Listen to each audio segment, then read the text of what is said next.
Midou Samaké pour le groupe Paris en commun. Merci, Monsieur le maire, mes chers collègues. Les 500 000 € de subventions accordées dans le cadre de cette délibération s'inscrivent dans un contexte de fortes difficultés rencontrées par les associations d'aide alimentaire.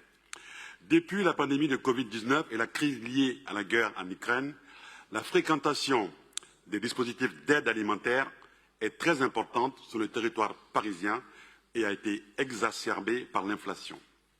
Ainsi, des publics variés et nouveaux font donc appel à l'aide alimentaire. Il s'agit des étudiants, des familles, des personnes isolées. Outre les personnes en situation de rue, nous constatons avec inquiétude que de plus en plus de ménages et de personnes hébergées ou logées, des personnes qui auparavant se débrouillaient sans avoir besoin de recourir à ces aides, ne parviennent plus à s'en sortir et font donc appel aux associations. Les associations doivent donc gérer une augmentation inédite des besoins tout en étant impactées par la hausse du prix des denrées, la baisse des dons et le désengagement de l'État. Sans le soutien de l'État, la ville de Paris ne ménage pas ses efforts pour proposer, avec les associations, une réponse adéquate aux demandes. Sollicitées par la ville, les associations Emmaüs Solidarité et Refugee Food ont donc assuré une distribution alimentaire de repas chauds tous les soirs, du 24 juillet au 27 août, dans le restaurant administratif de l'hôtel de ville. Plus de 250 personnes ont pu y dîner chaque soir.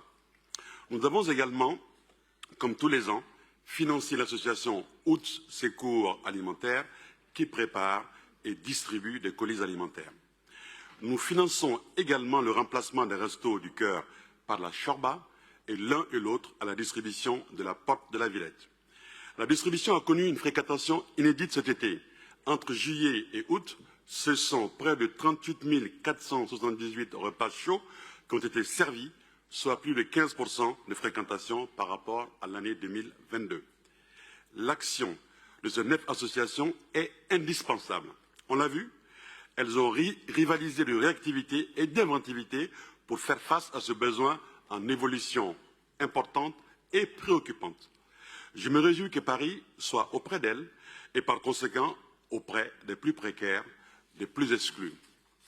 Mais nous devons attendre aussi que l'État prenne toute sa part à cette réponse par un engagement fort et pérenne, notamment dans le cadre de la mise en œuvre du pacte de solidarité. Je salue l'engagement et le travail acharné de ces associations, ces bénévoles et ces professionnels qui font vivre la solidarité. Je vous invite donc, mes chers collègues, à voter en faveur de ce beau projet. Je vous en remercie. Merci beaucoup, M. Samaké.